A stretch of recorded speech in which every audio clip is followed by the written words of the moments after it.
You're listening to the Leadership Blend Podcast. I'm ready. On the Thinking Out Loud Network. Check out the Thinking Out Loud Network at thinkingoutloudnetwork.com. All right, everybody. Welcome to the Leadership Blend with your host, Ricardo D. Rice. And today we have a very special guest. She's definitely a friend to the show. She's like my new homegirl, around the way girl, who just doing amazing things and is so down to earth. I'm so honored to have her here today. So I'm not going to waste any more time. I'm going to let her introduce herself, and we're going to take it from there. So let everybody know who you are. Well, thank you for having me. I am Kelli Ferrell. I am a wife, a mother, and the owner of Nana's Chicken and Waffles and author of Cooking with Kelli. Yeah, this cookbook, like, since you threw that out there, I wasn't going to start there, but since you threw that out there, you know, first of all, I'm not prone to buy cookbooks. I'm not even going to lie. I don't cook. At all? I don't cook at all. Like, the most I do is I'll buy Salisbury steak from out the grocery aisle. Look, I'm a dude. Like, I'll put it. Did you just say a Salisbury steak? Yeah, I mean, what's wrong? I didn't even know they still sold those. Banquet sells them a lot. That is whole TV. Actually, me and the dudes, apparently we buy a lot of them because it's usually out. So yeah. Are you serious? Yes, like it's usually out. So yeah, they're still buying and making Salisbury steak. And I haven't had that since I was probably 7 or 8 years old. I don't know what you want me to tell you, but yeah, Salisbury steak is my thing. So what I do now, this is how I make myself feel like I really can cook. Okay. So what I do is I used to put it in the oven and then take it from out the oven and put it in the pot. Okay. But now I realize that takes too long because I'm using hungry. So I put it in the microwave, and then when it gets, and I don't like your facial expressions. So I put it in the microwave, and then when it's done, I take it and put it in a pot and let it finish cooking, and I feel like I've done something. I feel like you're judging me right now. I am totally I feel like you're judging me right now. I am totally judging. I feel like you don't even look like a Salisbury steak man. Like, I don't even think, I wouldn't even, that's not even you. Actually, my family will beg to differ, but okay, so look, the reason I actually like your food is because it's very simple food. It's the kind of stuff that I would eat. Like, I'll eat waffles. You throw some chicken in there, I'm good. What you served us for Thanksgiving, the turkey and stuff, I can do that. But I don't eat greens. But I eat like a kid. So most of the stuff, if you saw, I didn't eat the greens because I didn't pay. There was so many people. Yeah, you was doing your thing. But yeah, typically I don't. Even though I'm from the South Carolina, there's a lot of Southern food I don't eat. Like, the only thing I really eat is macaroni and mashed potatoes. You're not going to get me to eat greens. You're not going to get me to eat beans. None of that. But I'm not going to take the blame for this. My parents, actually, my grandmothers and my aunts spoiled me because they would make me separate food for every family gathering. Wow. Because they knew I love rice and I love bread. So every family gathering, there was separate food for Ricky. So I never had to eat vegetables and stuff. You never had to eat it. So now I'm 40 and don't eat vegetables, and I'm like, yeah, thanks. And you're still eating Salisbury steaks. Yeah, I mean, oh my God. Yeah, that was duly noted and deleted. You threw that in there, but it's okay. Yeah. But I want your cookbook. Which I appreciate. Now, the cookbook, like I said, I really wasn't going to start here, but what you did in a year with that cookbook is amazing. And your cookbook is so different because it comes in its own little box and it has like a little ribbon around it and has a cute little picture on the front. So experience. kudos to that. Thank you. But we got to go back to the beginning. All so right. Tell me how this all started. Was restaurant something you went to school for? Is cooking a passion of yours? Absolutely not. So the crazy thing is, it all started from a vision board. Honestly, a lot of people don't know, but my degree was in fashion merchandising and design. It was seriously? Yeah, it was. That explains a lot. Like, you do look like a fashion. Yeah. But it was lady. not in culinary at all. Like, I had nothing. I never even worked. I think my first job, I talked about this on a podcast before. My first job, because I'm from Baltimore, Maryland, and my first job was from, I worked at Milford Mill Swim Club, which a lot of people don't know, but I worked in the kitchen area. Like, I was like in the concession stands. So that was like my first little piece of even hospitality or restaurant world. And it was so bad, and I said I was never going back. So I think I spent retail like sucks. a week there. Yeah, I think retail sucks. I did retail, it was bad. and never again in life. I did it with Tommy Hilfiger back when it was hot, like 2000, 2001. I was a floor soup. It was cool, but when you're bored and I have to turn hangers straight, I'm good. I can't. I'm good. I love it. I love everything about fashion, but I also love everything about food too. So food and fashion, I think those two things go together, especially for me. So I love it. But back to what we were talking about. So Nana's Chicken and Waffles started from a vision board. So my husband and I, we did a vision board a few years ago. And on this board, this was his first time doing a board, but it was not my first time doing a board. But I wound up doing his board. I think me and Nana wound up doing his board for him. I do a board for somebody. He told us everything he wanted, and then we started putting his board together for him. He was like, well, we're going to do this, and we're going to do this, and we're going to put your name on it. He wasn't going to do none of the work, is what I'm saying. Kudos to him. Like, of course. Well, I mean, leave it to a man, right? Whoa. I can't argue with that. That's kind of true. I'm not saying nothing. If any females in the room with me, they probably going to do most of the work. Yes. Okay. Okay. I can't even lie. No judgment.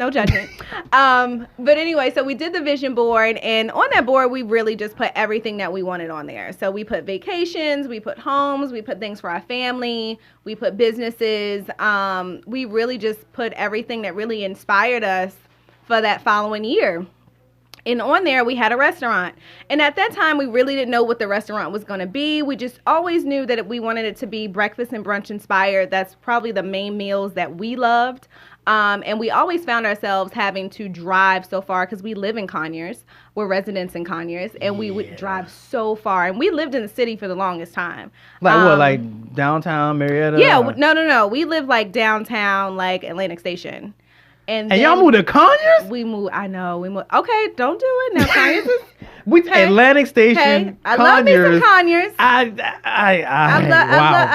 love Rockdale County. So you're gonna make me believe that there was no withdrawal from going from Atlantic Station. It was a lot of food withdrawals.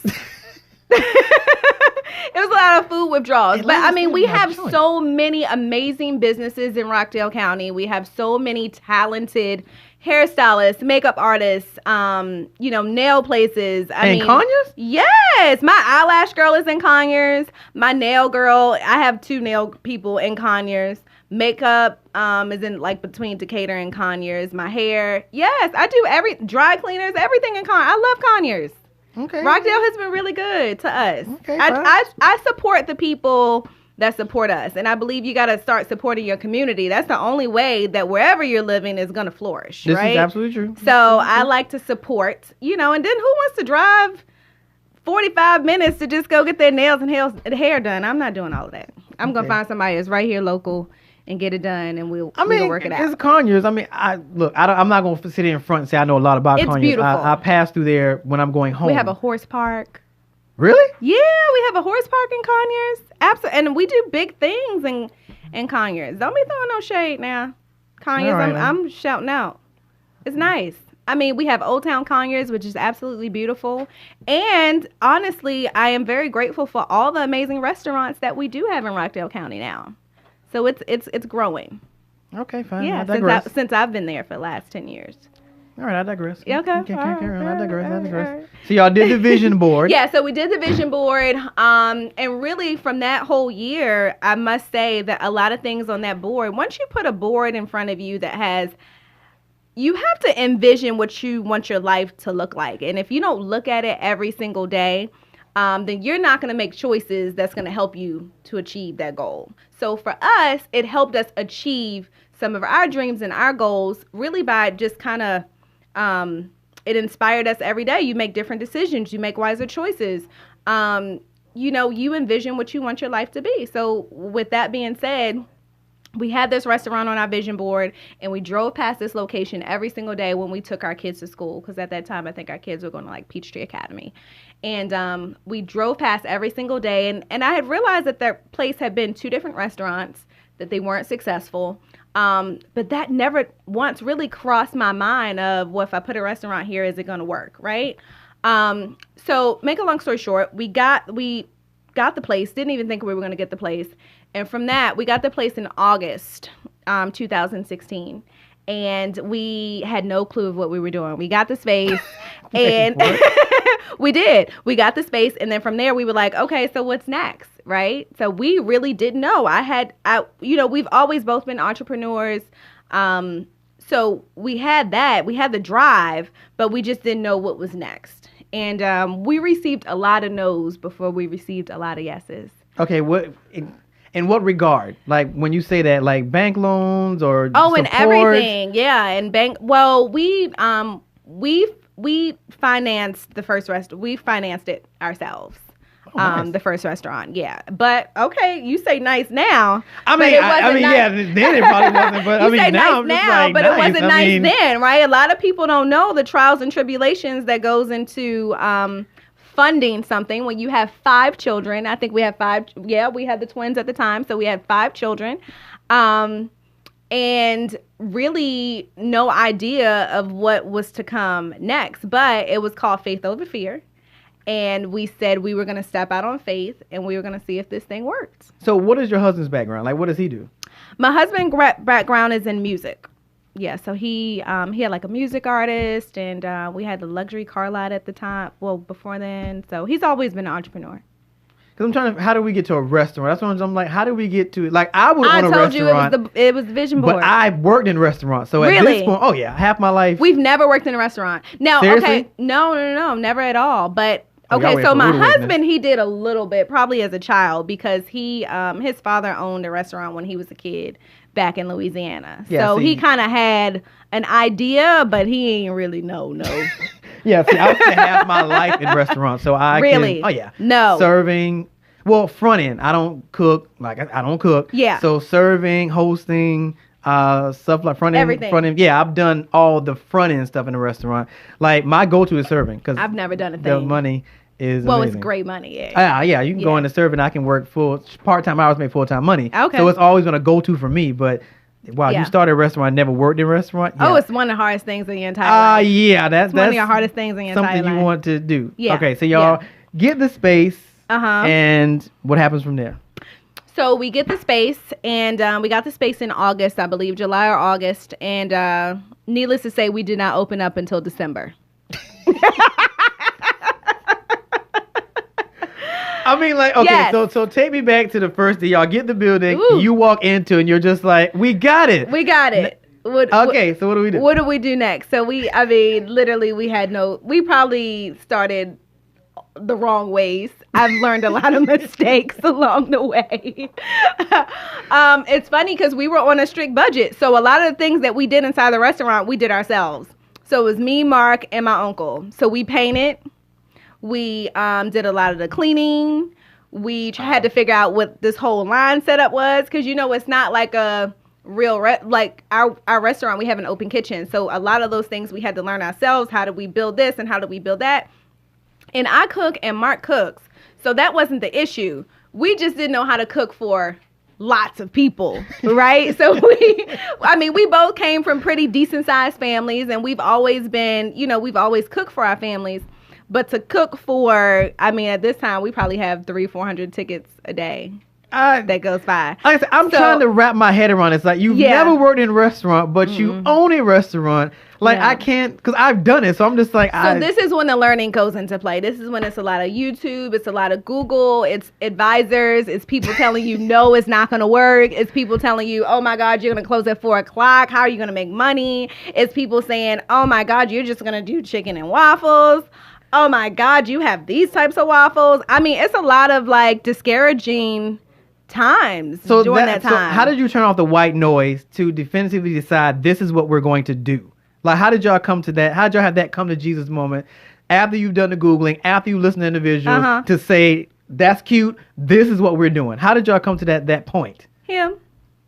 Okay. Amen. Up here. He. What, was it in a vision or it just kind of stayed on you? No, honestly, let me just tell you something. You're going to get a lot of no's in life. But when God plants something inside of you, there is nothing that no one else can tell you.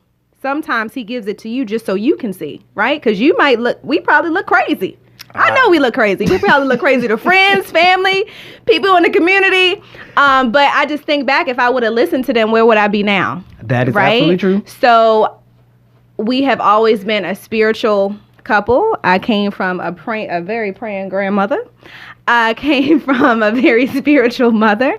And we knew that was our purpose. And at that time, we didn't know why. I didn't know why God had chose us to get this restaurant. I didn't know why, but everything started happening for a reason. We just like when we had the restaurant, we didn't know we were going to name it after Nana. That was going to be my next question. So how did we get to Nana's? Which, by the way, shouts out to Nana, because I'm looking at her right now. Yes. She's just beautiful sitting in the corner. I tried to drag her on, but everybody wasn't having it, so it was cool. But shouts out to Nana. So how did we get to the name Nana's Chicken and Waffles? Make a long story short, I have twins. I have identical twin girls. And I had a really, really high-risk pregnancy. And from the time I called, Nana said, okay, I'm selling my house, and I'm coming to be with you so you can deliver these healthy twins. So she left. She literally dropped everything that she was doing in Maryland, and because she was widowed, my grandfather was gone, and she would come down here all the time anyway. So it's not like she was hanging out anyway. So she would hang out with us for months at a time. She secretly had been praying that you would give the call, so she'd come on down here. Yeah. Okay, so once I told her I was pregnant with twins, that was it. She packed up and she was like, "I'm coming to help you," and so she literally just moved and rearranged her entire life for us. And one night, Mark and I were talking, and he said, I think we're going to dedicate this restaurant to Nana. Oh. And I said, really? And this was all his idea. This was because I didn't know what we were going to name it. I just knew we had a restaurant. I had we had my family recipes, his family recipes, some things that we had created, and that was our menu. And he said, yeah, I think we're going to call it Nana's Chicken and Waffles. I think we should name it after her. We should dedicate it to her. Because he didn't grow up knowing his grandmother. So Nana is his grandmother. Oh, okay. I mean, she treats him like the king. She don't even pay me no mind.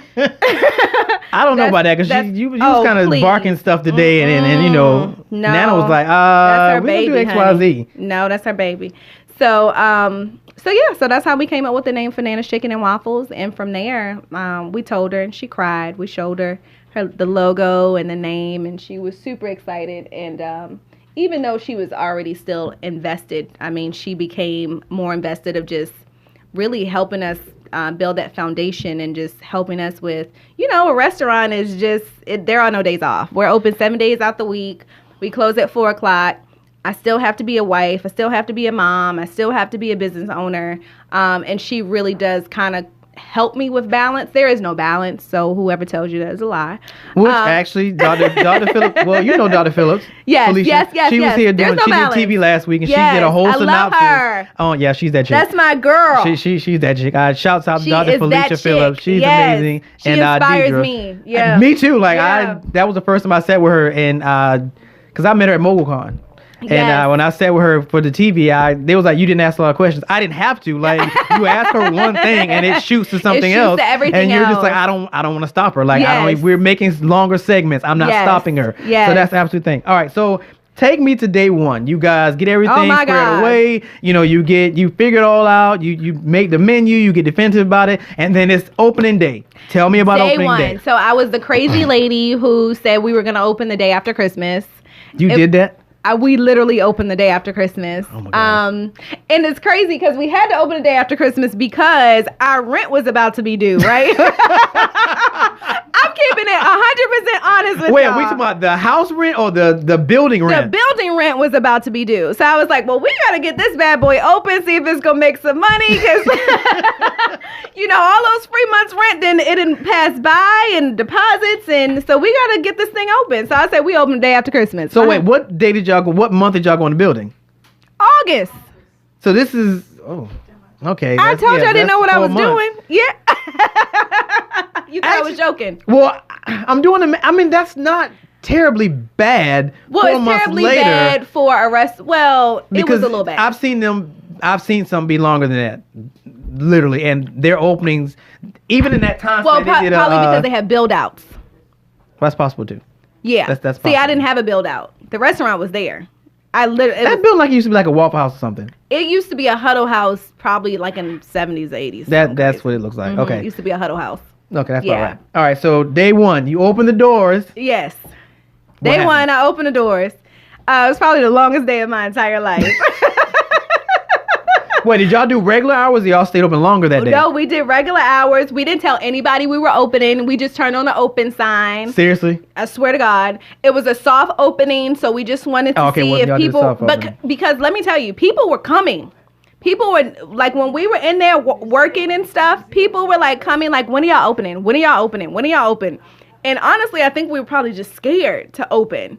And we finally said, okay, the day after Christmas. And we opened, and honestly, it was just me, my husband, my uncle, and I think I had like 3 other employees. And then, of course, I can't forget Mr. Charles. I love Mr. Charles. He's my first employee. That's my ride or die. Well, that was going to be my next question. How many people opened? It wasn't a lot of us. It was a joke. It wasn't, it wasn't a lot of us. So y'all didn't put out any flyers, no social media, nothing? No, I had something with like the chamber or something. I had something with the chamber or something like that. But it was nothing. I didn't make a huge announcement. Like, it was nothing. Because I didn't want people to bum rush us either, because we didn't know what we were doing. Like, we had to figure this thing out before all these people came. So, wow. We had to, so the first day was probably the hardest day. I think that was the first day I cried. I had a customer, he complained, and he was so mean. Oh my God, they complained about everything. They hated all the food. I was like, oh my God. What are we doing? But then I had my first customers, and they still come in here to this day, and they loved everything, you know? So this was new to me, to have customers complain and not like something, because I'm like, I take it personal, then it's like I want to fix it, and it's like, well, why don't you like my food? Like, everybody likes my food. What happened, you know? But it was probably the toughest day, and my husband was like, you're going to have to toughen up. Because everybody ain't going to like your food. Everybody's not going to like our business, and it's okay. I was like, okay. I mean, I'm learning that lesson the hard way. Like, yeah. Oh, I have definitely toughened up in the last 3 years. Trust me. It's hard. But it was probably one of the hardest days. But, you know, from the day that we opened the doors on December 26th, it has been an absolute blessing. They never stopped coming in. So what kind of volume did you get That on the was the first week that we ran out of food. Seriously? Yeah. First week we ran out of food. Wow. We didn't order enough. I mean, we were trying to get used to it. Yeah, too. but We didn't know we had to get all the chicken and you know, and everything is from scratch. Everything's from scratch. So like our skillet potatoes, we had to dice all of that up, and you know, bell peppers and onions. Then we brine our chicken. It's a process, and then all the different waffle mixes that we were making. I mean, and the fryer wasn't even like a real fryer. Like we had like a commercial. Y'all, it's the funniest thing. We had like a commercial. Mark, remember we had to change the oil on the fryer like every 3 hours or something like that, because we used to burn out of the oil on the table. It was bad. I mean, but the mere fact y'all figured this stuff out, like I'm still amazed from that. Like, people don't know the journey; they just see the success. They don't know the fruits of the labor that went into it. Like look, you got okay. So getting into the menu, because that's yes, your menu sounds simplistic, but like you said, everything's made from scratch. Yes. So how did y'all decide to do that? Like, you know, the type of flour you use. We just figured it. I mean, all of those things were childhood recipes. So it wasn't like, you know, we didn't know how to cook the things. We knew how to cook them because it was all recipes from Mark's side of the family or my side of the family. So just learning how to cook volume. We created together. It was more of learning how to cook volume and making sure that it came out the way it was supposed to in presentation, and you know, just making sure that you're doing things as you're supposed to, especially with health codes and violations and things like that. So I did, you know, I took some classes. I learned a lot of things on YouTube, Google, Pinterest. A new school, you know? like Google University. I mean, like, Google University, charges to the game. Don't knock Google University. Look, I'm learning a lot of people have learned a lot of things. I learned a lot. From, apparently I need to go learn how to work a camera from Google. Cause a lot of people didn't want to teach me. Really? No, a lot of people didn't want to help us. Absolutely not. So I had to teach myself. I had a advisor. We was paying an advisor, and he told me it wasn't. He's like, you would have to make this amount of money in order for you to succeed, and I just don't see that happening with you closing at 4:00 and you just having this short menu. You need to put more things on here, and I'm like, no, not doing that.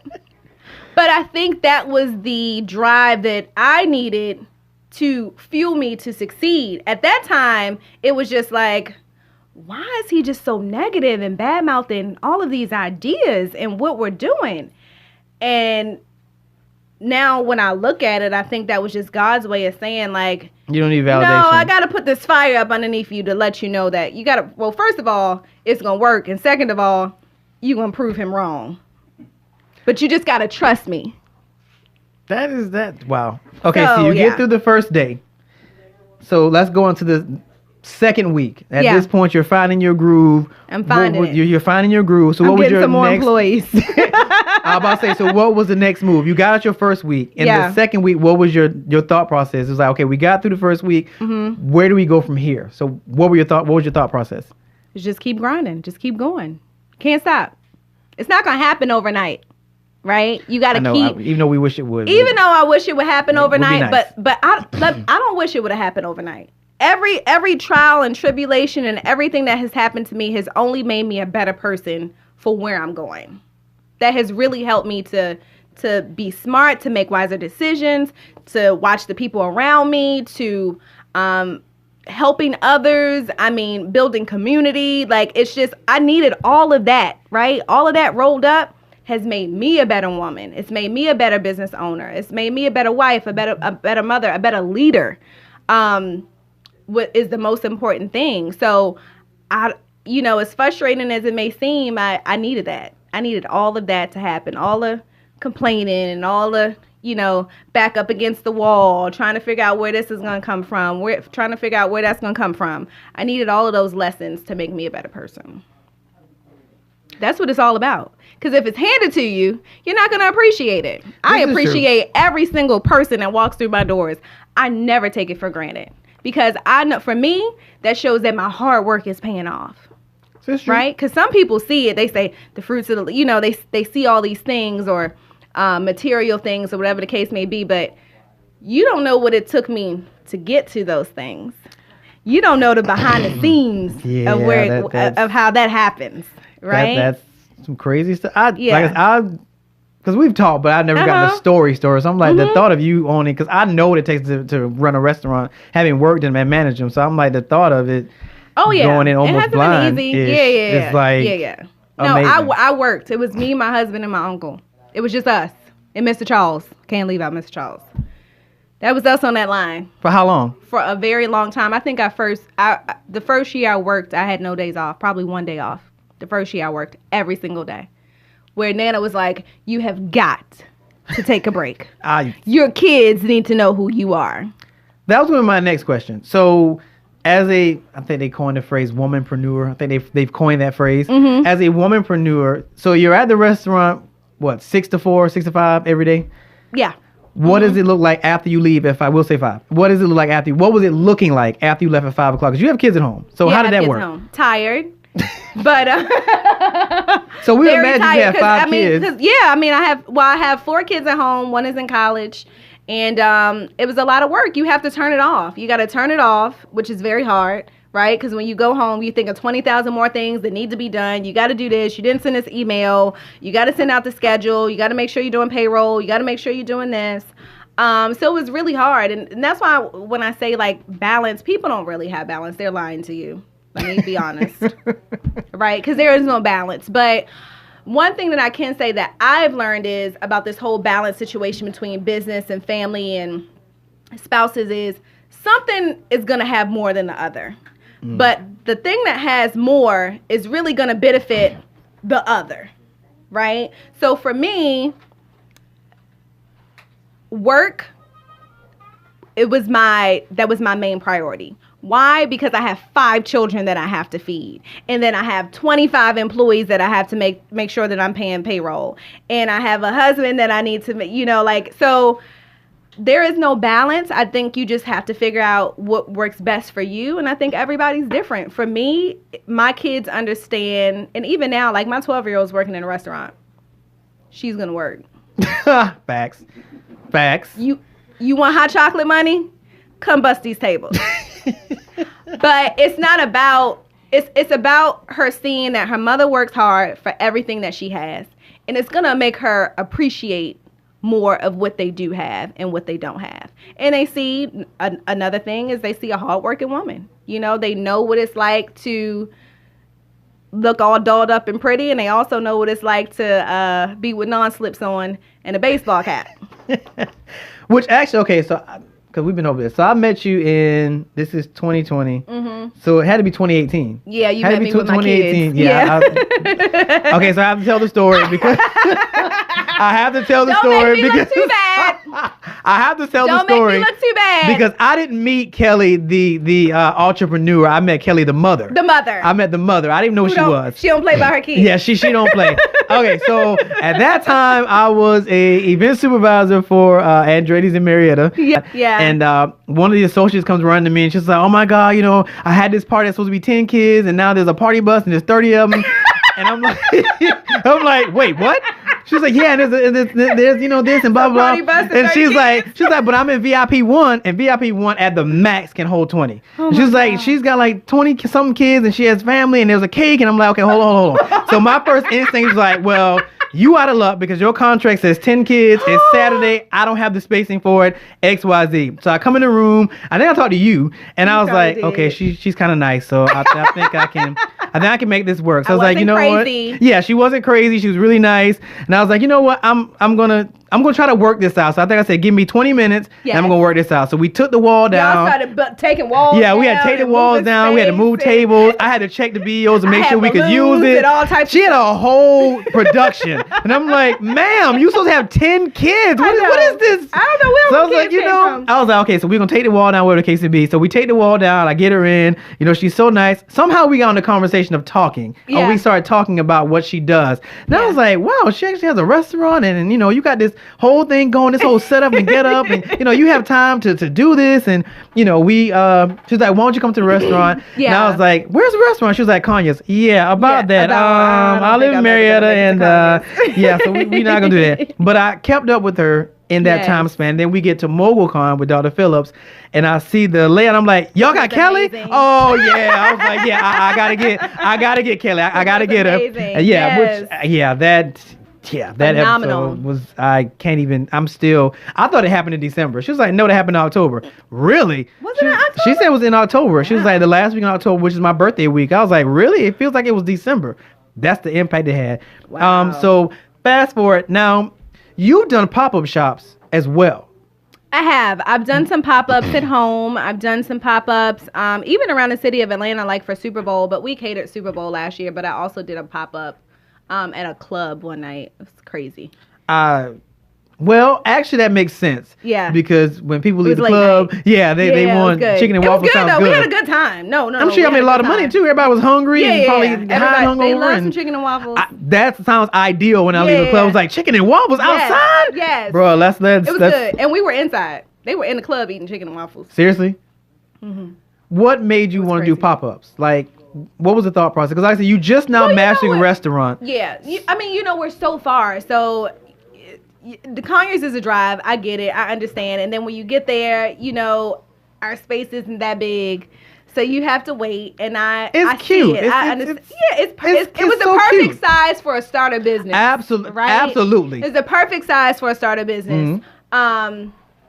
But anyway, I'll answer that question later about growing. But it's just something I always wanted to do. And, I want to make sure that when it is time for us to grow and expand, that people know who we are. I wanted people to recognize who we were when it's that time. So I wanted them to kind of get more familiar with the product. So because people think about doing that all the time. Mm-hmm. What was the process like? What did you have to do to be able to put a pop-up? Hard. I think the one in Maryland was like the hardest because it's like... What do you need to like do something like that? What did you need? You need a whole restaurant. You need a whole staff. You need a whole fryer. You need whole power. You need a tent. You need people. You need food. You need cash. And you're in a whole different state when you did this. You need support. You need a van to get all the stuff there. It's a lot.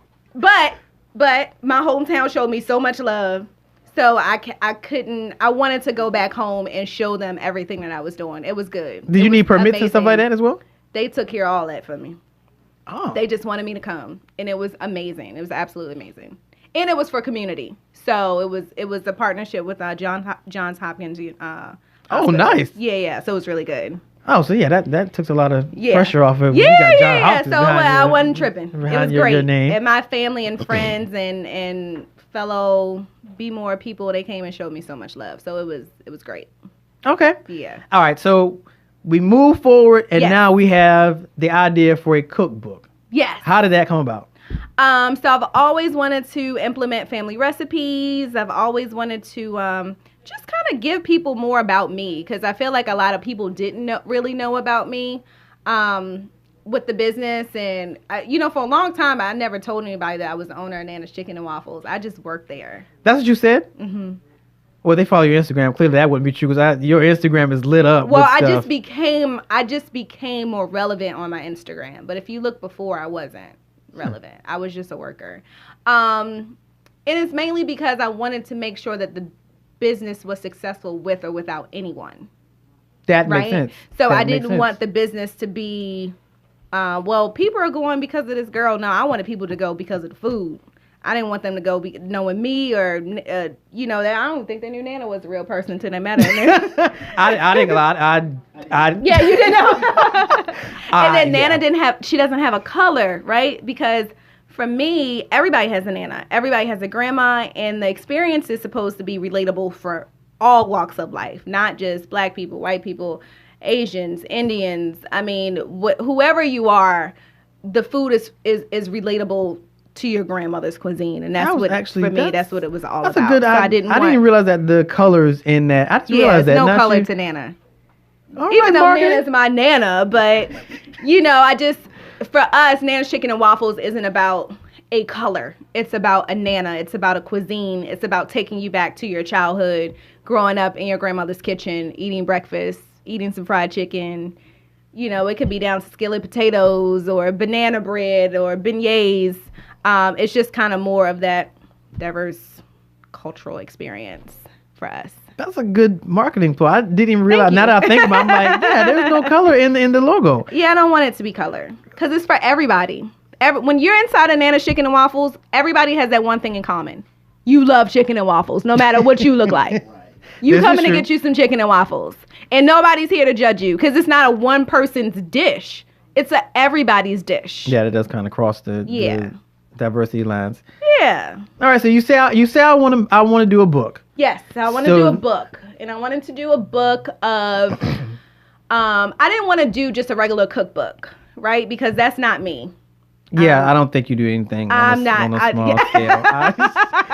I like small scale sometimes. I would just But I wanted to do a cookbook that really represented me. And for me, I told you food and fashion, those are my two favorite things. And that's what I really wanted to put in this book. I wanted it to be, of course, food and different cuisines that I grew up on, recipes that I created, recipes that my husband created.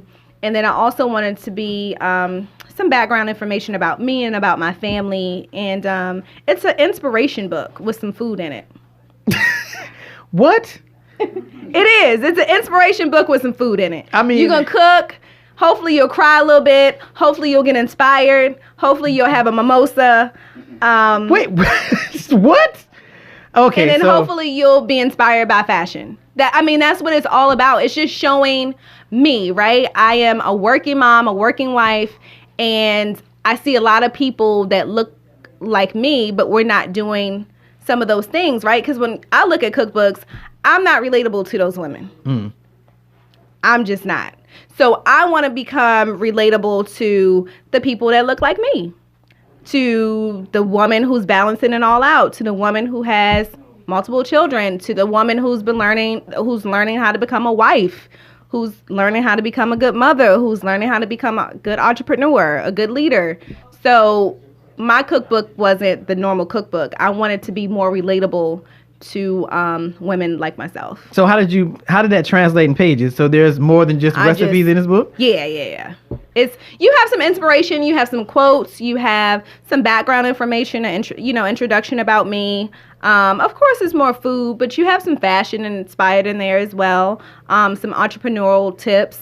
Some just good old kitchen tips about, Nana gave me the rundown. Between Nana and my great-grandmother gave me the rundown about keeping the kitchen clean and just things, how to be a good wife, a good mother, a good person, a good girlfriend. This is like a cookbook slash. Yeah. Okay, see, that I just thought was. But you can cook though. You can cook. I'm clearly there's some recipes in there somewhere, but it sounds like... I think it's at least 15 recipes that I have in there. So it's good. And they're pantry-ready recipes. I tried to make the cookbook not so hard because I hate a cookbook where I got to go to the market. I got to find all these different ingredients. And then it's like, well, they don't carry this at Publix, so I'm going to have to go to the farmer's market and find this. I wanted to make some really fun, beautiful dishes. Southern dishes, probably with a little twist on it that you can cook for your family, cook for your girlfriends, cook for Friendsgiving. Which was cute, by the way. That was really, really cute. Thank you. I was actually honored that even though I'm not a food blogger, I was like, everybody was sitting by, I was like, food bloggers. I know, I love my foodies. Yeah. I was like, what do you do? Well, I have a TV and a radio show, so I'm gonna take pictures. I'm gonna take pictures. And I'm gonna talk to my followers. Exactly. I was like, we gonna make it happen. I always do those food blogging events. They're really good. It's great for business and it's good. You know, food bloggers really help restaurants a whole lot. Yeah, and because I think sometimes we had... don't show them as much love and appreciation as we should.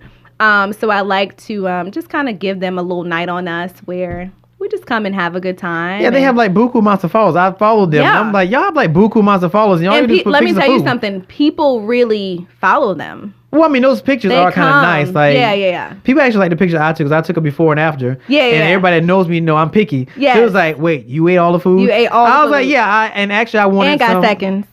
You had to put me on blast like that. I ain't say that. But yeah, they didn't have enough waffles to give me seconds. Okay. But I got the meat though. But it's cool. I got the meat though. But I didn't get any waffles. But yeah, you did that. It was. Look, my mama said my cookbook has 20 recipes. Thank you, Mom. How many pages is it? I don't know. How do you not know? You know what? I don't remember. I'll have to get it out the thing. I don't know. Oh, good grief. It's good, though. I mean, for my first book, I'm very proud of myself. I was the first person in my family that ever wrote a cookbook. So I felt like there's just one of those things where I was able to, do something we've never done before. So I made everybody proud. So I think it was good. Okay, so you're doing your thing. You got your book going. You got the restaurant going. Yes. How do you get a call from TV? Where does that come from? Like, how did that happen? It just became a call. It just became a call, and I answered. So what, you were at the restaurant and the call comes through and they're just like... yeah. What did they say? What did they say? We're interested in casting you for a TV show. And I was like, I've been asked to do a TV show before, and it was a no for me. Like a reality show or like a reality show. And based in Atlanta? Mm-hmm. I figured this much. They will find a good reason. Yeah. So what made you want to do this one? It was about food. Okay. I love to promote food. I've never been a drama person. Like, I don't want to do any of that. I want to show that we can be successful and inspire another woman to, get a business or open a restaurant and look good at the same time. That's my goal. You managed to do that quite well, actually. I just want to have fun. I want to do food and fashion. That's what life is all about. My beautiful family. But, I have 5 girls. I would never want to put them on a spotlight of anything. I just want to promote what I love to do, and that's to cook. So I was super excited. It was a competition show. I love a good old friendly competition. Which it wasn't a lot of y'all. Was it, 5 of y'all? Well, that was the second show I did. Oh, okay. That what was the third show actually I did. Wait, what was the first 2? So the first show I did was Guys Grocery Games. What's that about? Where they give groceries? Fiardi. Oh, okay. Yeah. I'm about to say, that sounds familiar. Yeah. All right, what was the premise of that? It was like a competition thing too? So it was a Southern Food Showdown. It was really good. So it was, is it 3 contestants or 4? 4 contestants. So it was really good. I had a blast. Where'd you play? So I went out to California. I went out, my goal was not to go out the first round, and I didn't. I went out the second round. Okay. No, so it's 4 of us? Yeah, it's 4 of us because the 2 guys, they competed against each other. It was good. I had a blast. So I think I got off because they told me that my grits weren't seasoned enough. I didn't have any salt in my grits. You didn't put salt in the grits? I definitely put salt in my grits.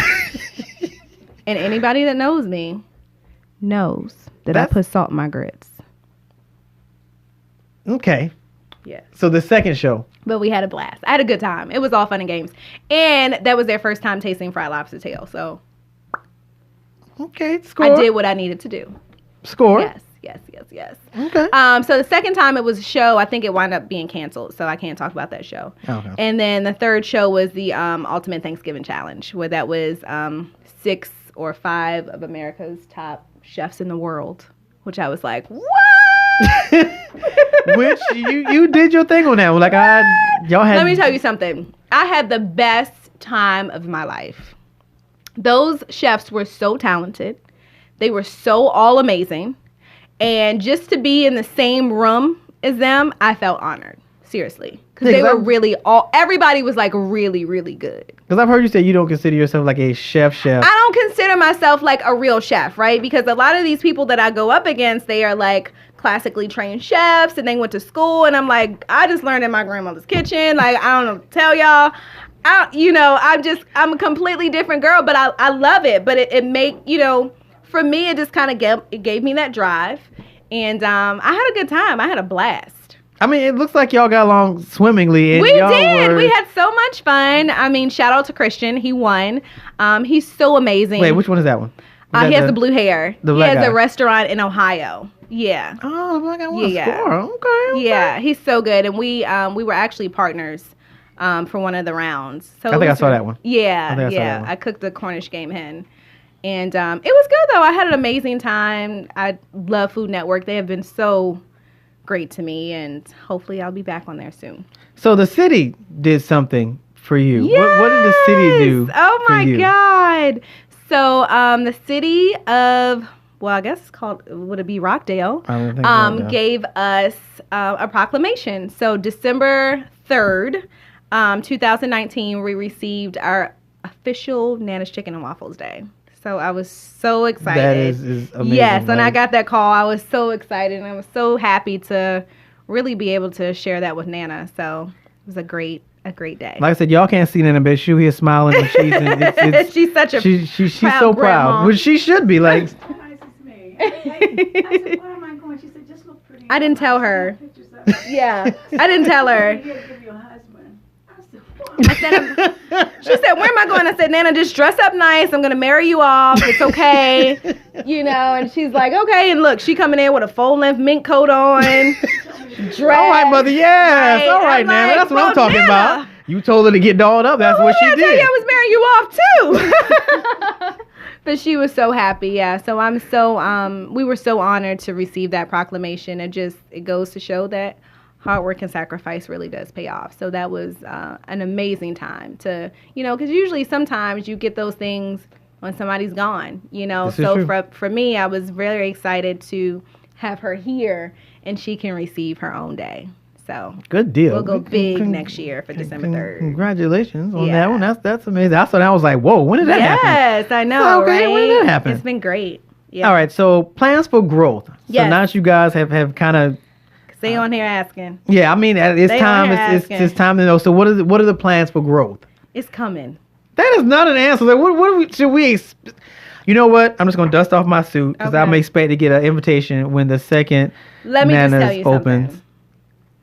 When the second location is ready to be announced, I am going to scream it, literally from the rooftop. It's probably been one of the hardest things I've ever had to do. You think the first location is easy? The second location is the hardest thing. Really? Yeah, it's hard. But you have the blueprint, so I figured it would be slightly easier because it's the blueprint, but it's different when if you're doing a build out, if you are trying to go to a different city, I mean, Conyers, Rockdale, they made it so easy for me. City of Atlanta is just a whole nother beast. Yeah, well that makes sense. That actually makes sense. All right, so to the I gave you one hint. I know, I caught that too. I don't know if everybody else caught that, but I caught that hint. So my wheels are turned. I have an idea. This is all good. Yes. All right, so you on the list. Look, you on the list. You're gonna make a promise right now because everybody's listening. Yes. When this happens, you coming here to announce it. You can go other places, but you got to come here too on that press run. I will. You got to come here to make the announcement. I'm so excited. I'm excited for you, to go. I can't wait to make the announcement. Trust me, it's itching. My hand's itching. I can't stop moving. I want to make the announcement, right? Because I feel like this is like my Nana's family, Like I want to tell all my cousins. I want to call them and tell them, Grandma said we get another house. So I'm excited. I do. I want to tell everybody, but when the time is right. Absolutely, you should not, go before time. Yes. So what's the advice you want to leave for, because we're down to 7 minutes. So what's the advice you want to leave for, we'll say women in particular, for women who want to get into culinary or restaurant or things of this magnitude, or anything that you've previously done?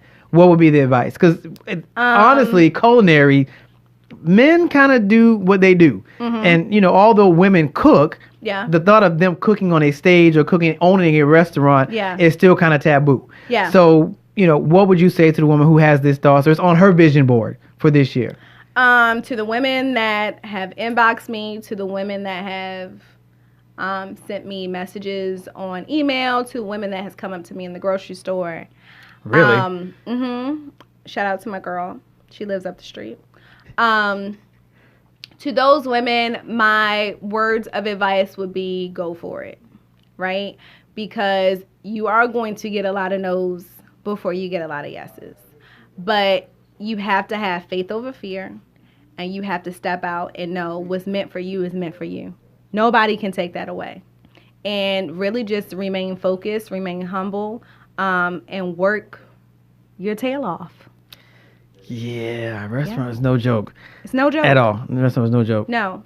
But anything worth having is worth fighting for. Biggest obstacle that in hindsight, if you could have forecasted that was going to be the thing that really tripped you up, what would that be? Knowing your business. You have to know every aspect of your business. And I probably say this in every single interview, but you got to know how to be a cook, a server, a dishwasher, a maintenance person, a housekeeper, a customer, a host, a cashier, the lawn man. You tell me you cut grass? You've cut grass. The window washer. You have to know how to be everything in your business. That is the only way that you're going to make it, because guess what? When that person, I was at the restaurant this weekend. I wasn't at the restaurant because I was chilling. I was at the restaurant because I had to be a what? A cashier. I was ringing people out this weekend. Seriously? I had my manager had the flu. This person had the flu. This person was out. Yeah, so what you think? The sale can't sink, right? You got to keep it moving. So I had to learn how to work the register. Now I was a little rusty. You didn't know. It took me a long time. They know my employees had to help me. I said, how do you do a refund? I don't remember how to do any of this, right? But you can never be too big to put your pride aside to do anything that's in your business. So I don't have a problem with going to work. I love work. I got to work. I work hard. I mean, when do you know me in a restaurant? All the time? Or you kind of do? More than, I haven't been in a restaurant lately because I've been so focused on other things. Amazing things. But I'm always in and out. They'll tell you. And sometimes I might not be in the front. Sometimes I might just be in the back in the office, checking on paperwork, checking on documents. But I'm never not in there. I'm always there. I'm always easily accessible. I always want to know what's going on. I got 20 cameras. I'm always watching them. Wow. Okay. Yeah. Big brother. Crazy. It's crazy. Okay, big but brother. No, I have a great team. I have an amazing team of people who, and it takes a village. It's not just me. I was thinking, you have a lot of family. I'm just on the forefront. I have a lot of family, and I have a lot of extended family. My team members at my restaurant, they have my back. They make sure that ship is running as smoothly as possible, and I'm forever grateful for them. It's not just me. It's a village, and they do an amazing job, and they make it look really good. So basically, you're saying if I decide to come to the restaurant, I need to text you and say, hey, are you in the restaurant today? Yes. Well, that sucks. I was going to surprise you one day and just kind of pop up, but okay, I guess I should not do that. More than likely, I'm up the street. What's up the street? I don't know. I could be at the nail shop or something. But I support everybody in Rockdale. Mm-hmm. That's a good deal. Good deal. Yes. All right. So what is next for Kelli? Not the restaurant. Because Kelli has been doing her own thing. So what is next for Kelli? So what's next for Kelli is, of course, expanding Nana's Chicken and Waffles. I cannot leave that out because everybody's like, when are you expanding? Y'all, I promise you I'm coming. And let me tell you something. When I expand Nana's Chicken and Waffles, I'm going to need all of y'all. I'm talking about your cousins, your aunties, your daddies, your mamas, your grandkids, the dogs, the cats.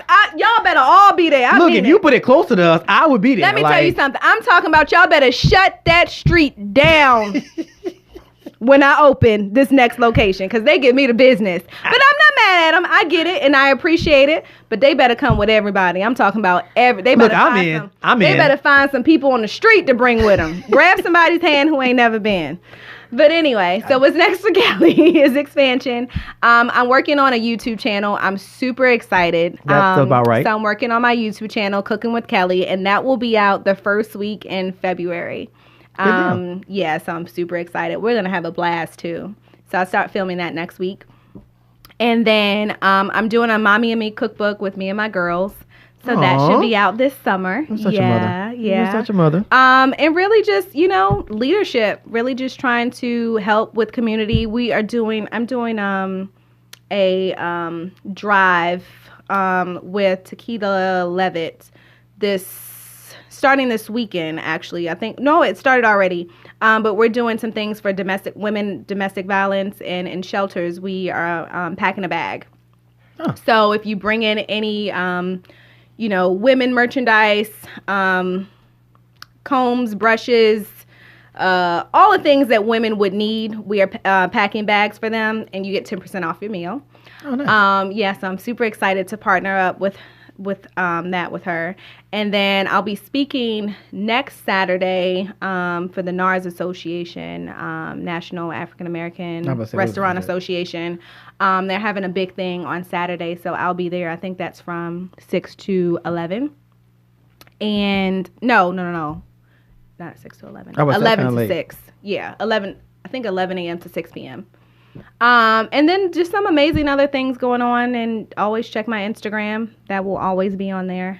I like to post and check out the website, and of course some amazing more book tours. Yeah, you've been killing with the book tour thing. I love it. Like, okay, yeah, it's been good. Collecting checks. Yeah, all right, collecting checks.